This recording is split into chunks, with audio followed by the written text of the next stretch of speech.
Coming up, we finally have a new take on Frankenstein's Bride. Join us as we dissect The Bride. Stay tuned. I've been through this before.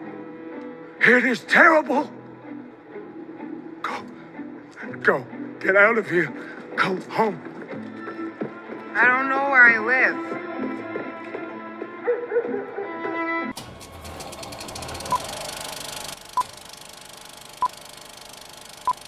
Welcome to the Morgue, where we dissect the latest and greatest in the world of entertainment. I am your host, Arturo Padilla, and with me always is Mr. Nick Valdez. Before we get started, do not forget to subscribe, hit that thumbs up, and hit that bell. That way you know when all these videos are dropping. Tex, how you doing today, buddy?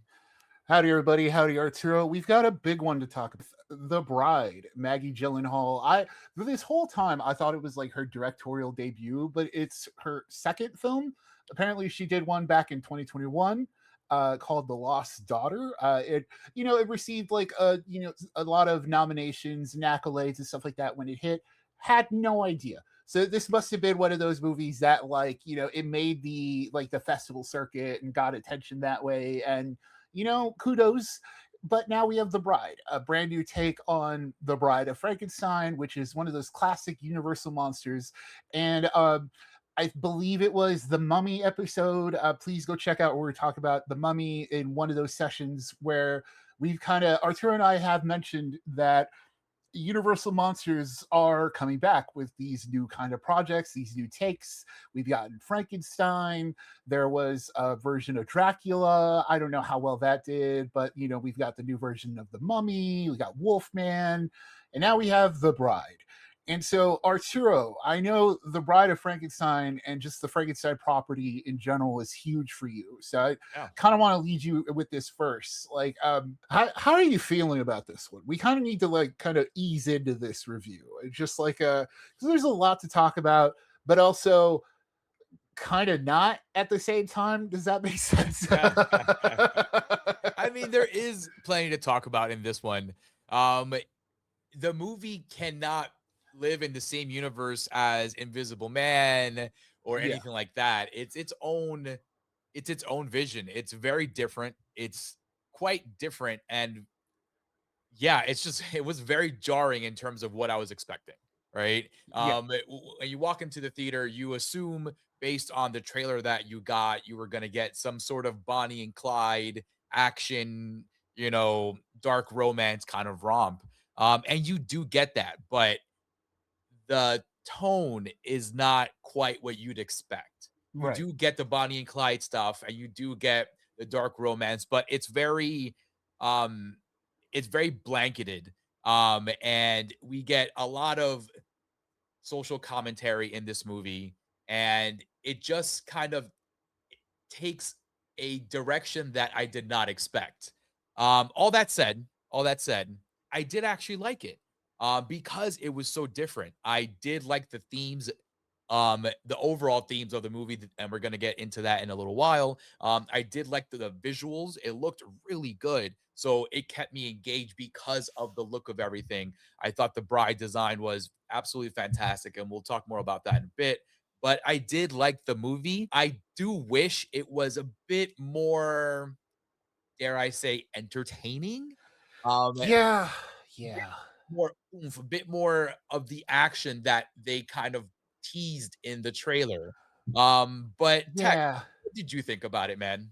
Yeah, because there is a lot to chew on with this. That's what I'm saying. You kind of have to ease into the review because, even with giving the is it taking anything from the Bride of Frankenstein movie? Is there anything here that you might have seen in that first movie? Because was it okay? I'm speaking completely out of realm of my knowledge here. Was it a book? I don't remember this. The Bride of Frankenstein was not a book, right? It was. Don't think it was a book. Okay. I wish I saw the original before seeing this one, because it would have been a very cool conversation to have about the comparisons. But from what I do remember, it does take a couple of things. For instance, in The Bride of Frankenstein, in the original Mhm. one, they do use the same actress to play both Mary Shelley and the bride, which is one thing we do see here with Jessie Buckley. Another thing that we do see in the original and in this one is that towards the end of the movie, there is kind of a revelation of sorts within the bride herself. And she does just shun Frankenstein himself, So that is also kind of in the same vein as the original, to a very different extent, Yeah, it was for like I was sure. gonna say And that we'll that get sounds there. like Yeah, we'll get there once we get to the ending of the movie and everything. yeah, I was gonna say that sounds like basically like that's pretty much it in terms of like any kind of familiarity with like the older one Yeah, because yeah. this Everything one else is it's kind of bonkers, right? Like it's kind of like there is a lot going on. It starts out with like Jessie Buckley as the ghost of Mary Shelley, kind of like giving this narration and taking over. Like I assume, like that's the thing too. It's not exactly completely clear because it's a very like it's very theatrical. It's very yes, bombastic in like how it does it, and it's kind of yes, like in that sense, it it's I know this is gonna sound like a big knock against it, but like kind of is, but it kind of isn't at the same time. It's remember Joker Folie à Deux? I don't know if you actually I, saw I that haven't one. seen that one. I Okay, have not seen okay. that movie yet. So Yeah, that's kind of like that where it's like there's a lot of there are a lot of scenes where it kind of takes on like this magical kind of tone and like it's very like elaborate and what it is like it doesn't always mesh well with the entire project and that's kind of like what happens here like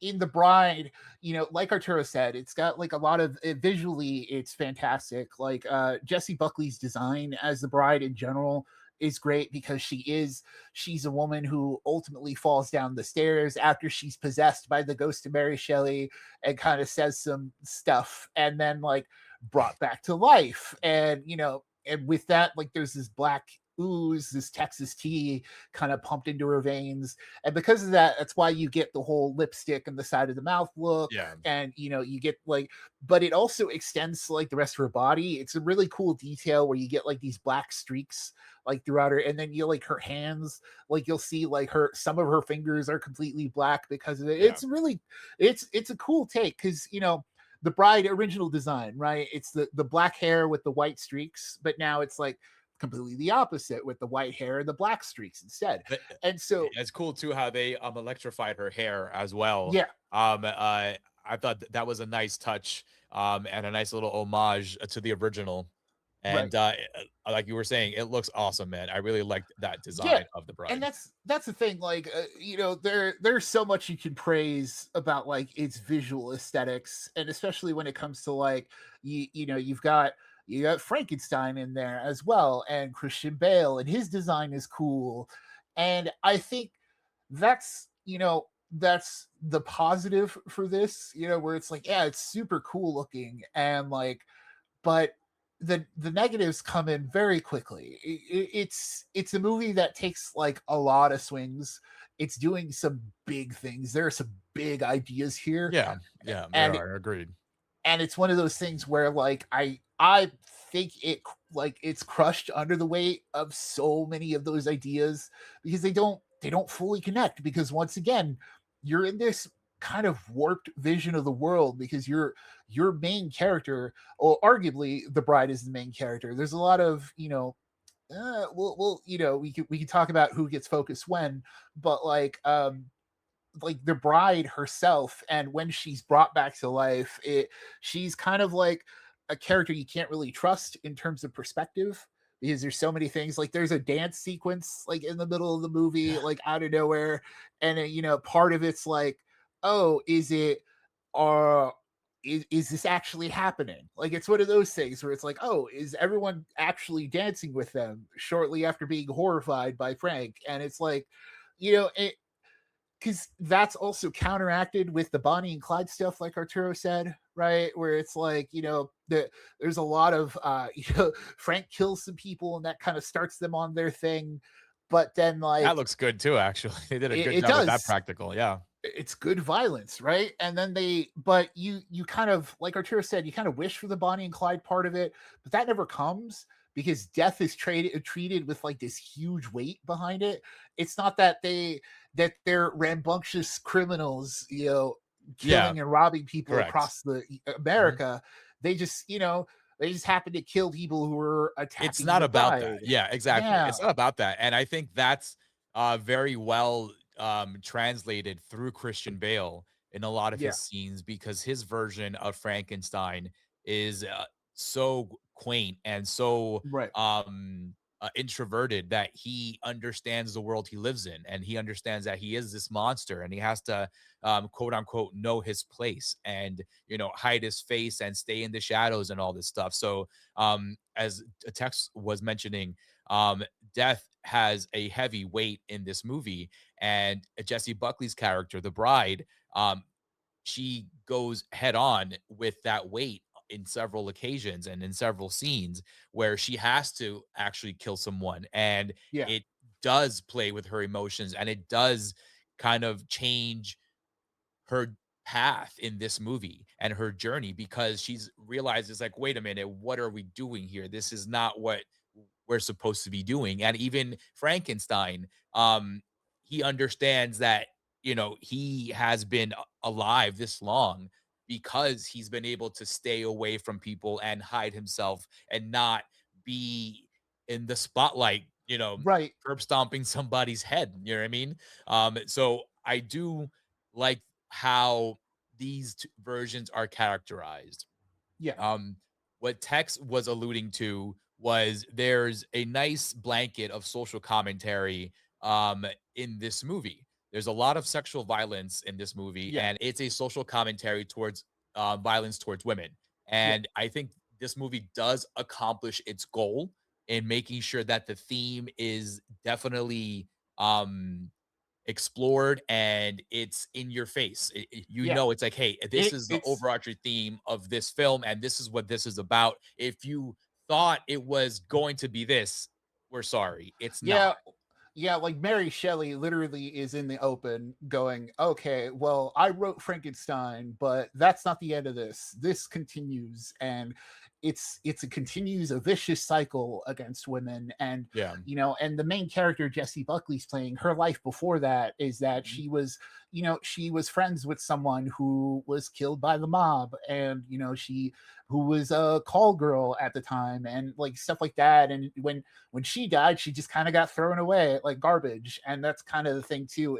Yeah. It's all built into that. And then you have Frankenstein side of it, who is now called Frankenstein. That's the thing. That's the important detail Yeah. here, is Yeah. that if you watch Netflix's version of Frankenstein, you thankfully won't be comparing the two versions too much. You won't be Very comparing different. them because they're very different. Like this Christian Bale's version in this film is basically, like Arturo said, like 100 years after that original story.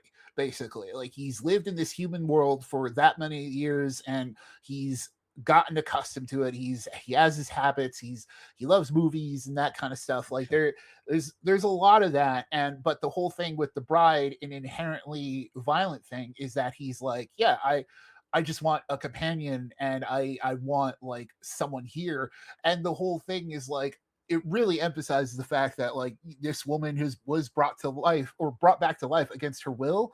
And Mhm. that's kind of like at the forefront of their dynamic through the whole thing. But Yeah. then it's you get these complicated moments of he's lying to her the whole time, so you're kind of Yeah. waiting for that shoe to fall.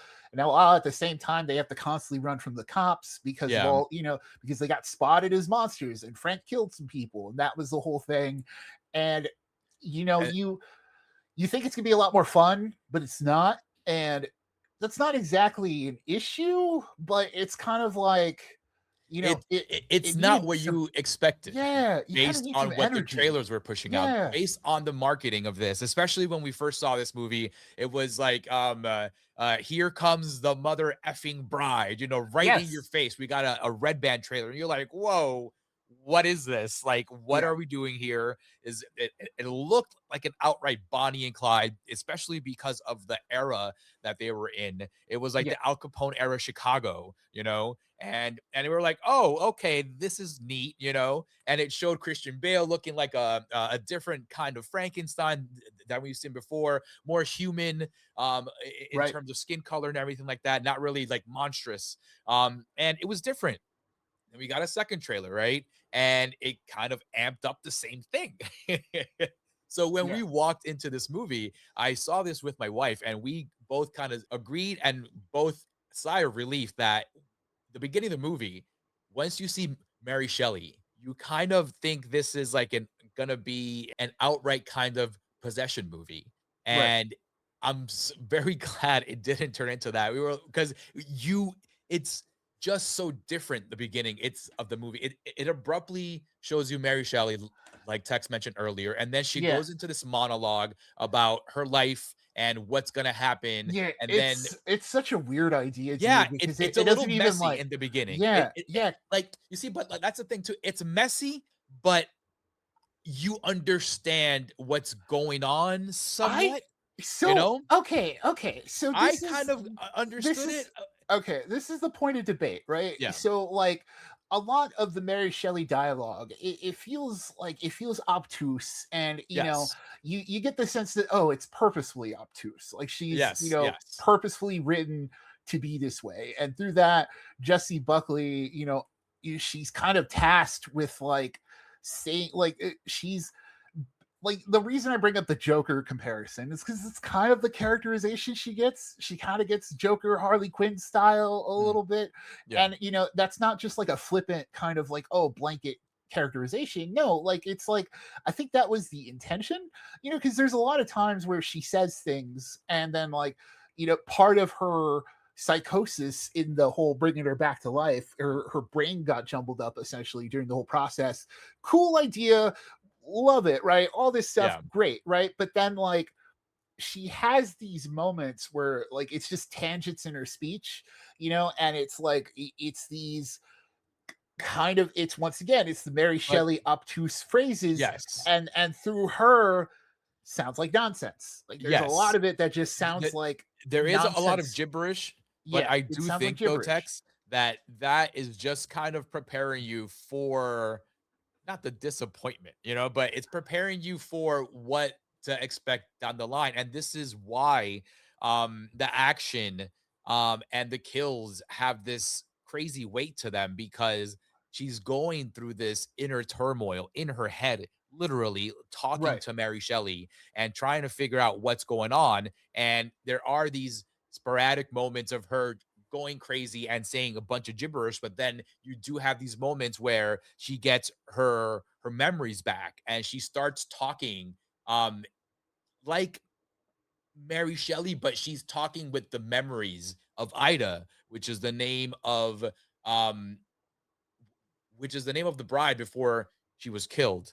um so I do think that that is where this whole thing kind of hinges, right, Tex? Yeah. Where Yeah. like It's a lot. It's a lot this on Mary her. Shelley thing, because like it just feels like this would hit better if I would watching this like live on Broadway, or as an off Broadway play, because Yeah, you can like have somebody on the side playing Mary Shelley, and then you have the bride playing the other stuff on stage, and then you can have this back and forth, and I understood, I definitely understood what Maggie Gyllenhaal was trying to do here, but I don't think the execution was yes. 100% there. And Yeah, that's that's ultimately yes. what kind of sinks this movie, that Yeah. you do get these two sides. You get this really cool romp action, dark romance kind of that has a pretty good pace to it. But then you get these moments where her mind cracks and the story cracks along with Yeah, it, it and we have to it stop slows everything. down. Yeah, Exactly. It yeah. slows everything down. The pace slows down completely.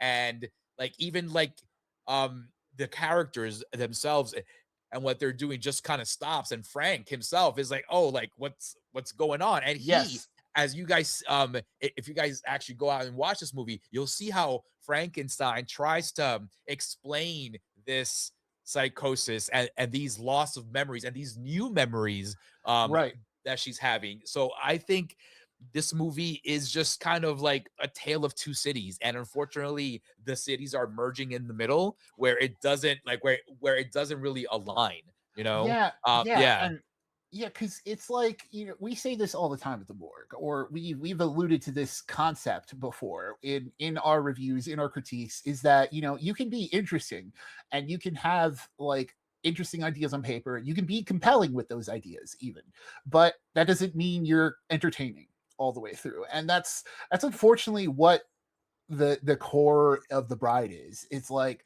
there's a lot of stuff that, like, a lot of experimental stuff that, on as you're watching it, you're like, oh, I appreciate you for doing these things, right? It's like, oh, I appreciate Maggie Gyllenhaal for taking these swings and equating the bride's journey to like just violence against women, and yeah. taking those ideals and sparking a revolution. But even that feels like fizzled out like midway through. Like And that's a you shame too, right? Because yeah, that was like kind of there's cool. It was like, it was oh, a you know great what? idea that This is a felt like it good got vibe. dropped. Yeah, it felt Yes, like it like, got dropped. Yeah, oh, like and that yes, was part. Max. Yes, that was one of those things where, like, because she holds a ballroom hostage, and it's one of those where she has this stint of nonsense phrases, but like one of those nonsense phrases she has ends up like inspiring other women to do the same, and it's like it's a cool moment, and when you see it, you're like, oh yeah. But then we never return to that idea ever. Like Yeah. it's kind of just like, oh, We it's one of those things where it's like, oh, and this also happened. we Like do it return just, to yes. it, but unfortunately, by the time we get back to it, the movie's already over. Yeah, And it's you're one of those, like, what are yes. we doing here, man? Yeah, Like, this because was an actual fun, interesting idea that was engaging, and yeah, it was very different. And on top of that, you got your message out there. You know what I mean? Like, your theme was still very prevalent there, and it was fun. There was action there. I thought it was gonna be kind of like this whole like a revolution gone kind of crazy with the bride, you know what I mean? And it yeah, was and just it this doesn't. one, yeah, very It short-lived really, moment. yeah, it really was just that one scene, and it's just, that's all it is. It's like, you kind of hope for more energy. Like the film starts out like, and that's the thing. Like, for as much as the Mary Shelley thing kind of threw me off to begin with, I was still like, oh, we're in this kind of movie. Like, it's that kind of, like, it was that kind of moment where you're watching, you're like, oh, okay, this is the ride I'm in for. Let's see where it goes. Let's do it, right? But then, yeah, then you get through it, and you're like, oh, well, did we need all those scenes of Penelope Cruz as a female detective, Oh like, my god. becoming the first woman detective in the area, that kind of thing? Like, all those scenes drag it all to a halt, like, because it takes the focus away from the Yeah, bride herself.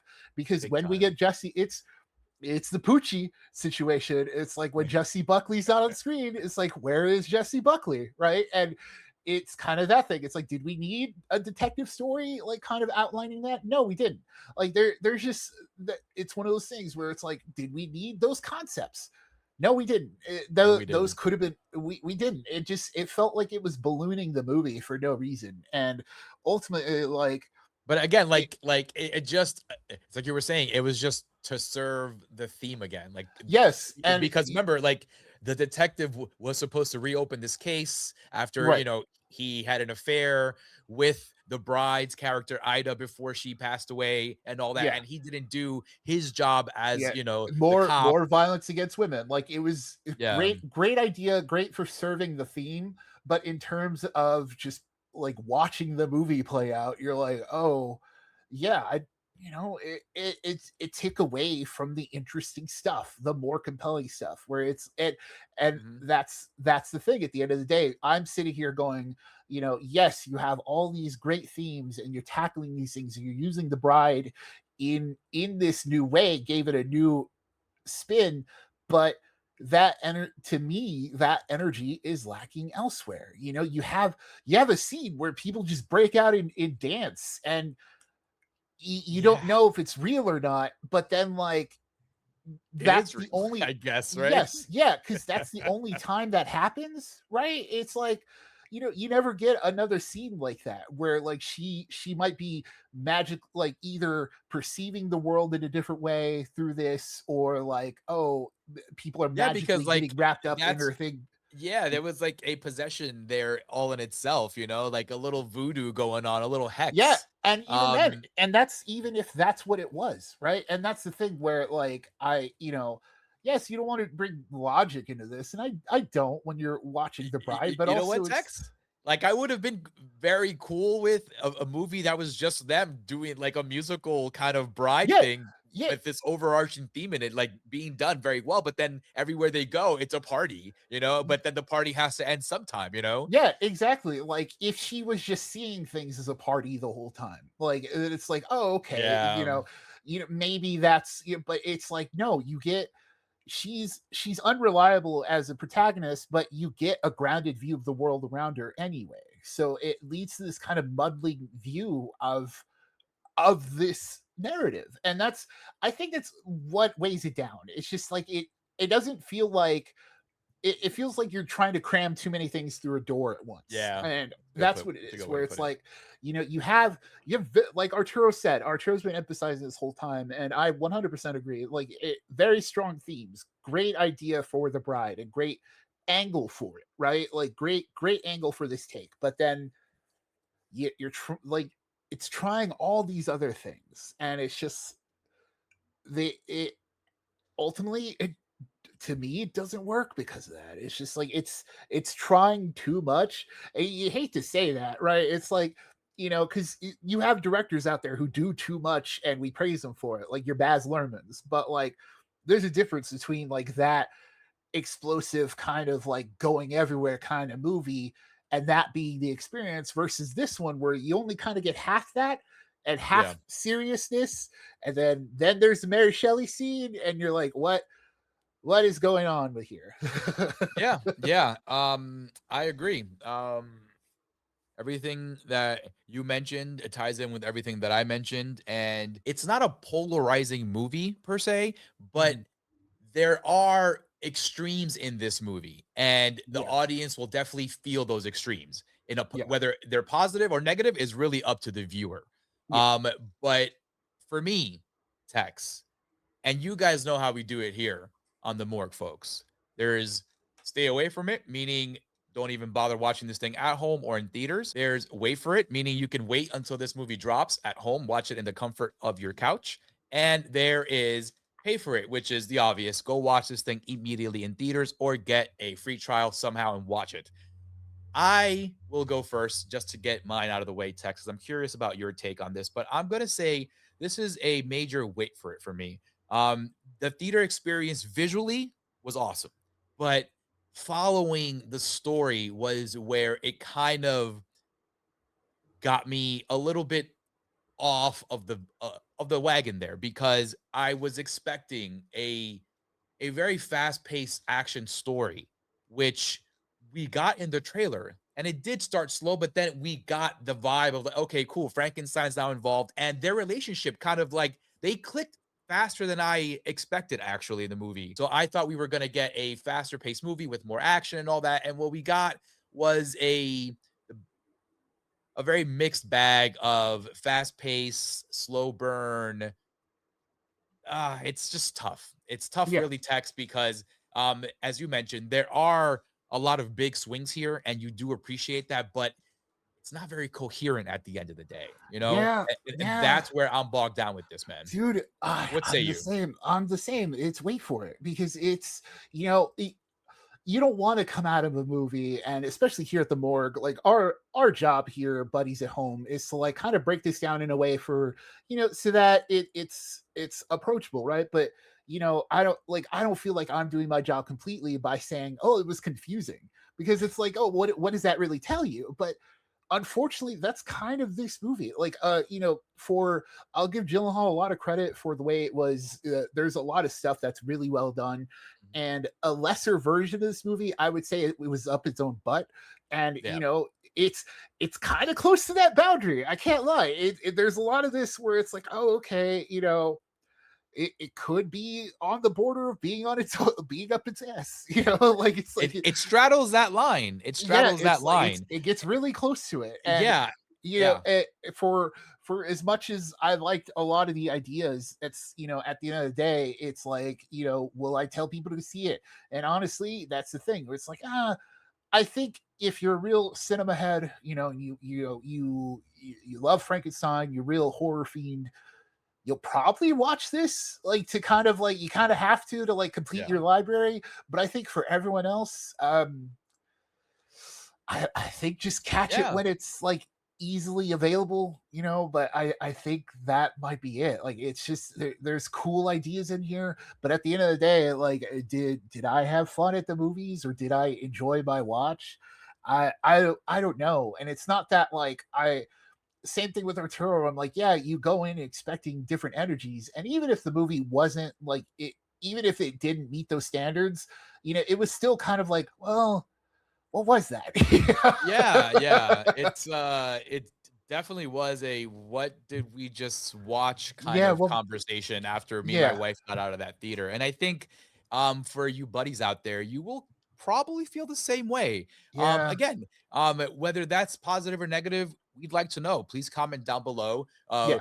what you think of the movie if you already saw it, or if you haven't seen it and you will just catch this review and let us know. We'd highly appreciate that. And that's a wrap, folks. This is the Morgue, where we dissect the latest and greatest in the world of entertainment. I am your host, Arturo Padilla, and with me always is Mr. Nick Valdez. A big shout out goes to you guys out there for watching and for listening. We have all these episodes all on YouTube and anywhere you get your podcast streams. Please like, subscribe, and share. We would highly appreciate it. Leave a 5-star review, leave some words of encouragement or some recommendations. We would highly appreciate that too. Let's not forget, a big shout out always goes to Delvirus for all the artwork you've seen in front of you throughout the years.